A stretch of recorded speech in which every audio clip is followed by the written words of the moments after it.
नमस्कार, हे आहे टायटल न्यूज नेटवर्क आणि आपण पाहत आहात लाडक्या बहिणींसाठी खुशखबर। भाऊबीजे अगोदर लाडक्या बहिणींच्या खात्यात पुन्हा होणार पैसे जमा।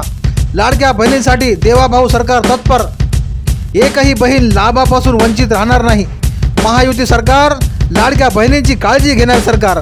पहा टायटल न्यूज नेटवर्क, व्यासपीठ आपल्या हक्काचं।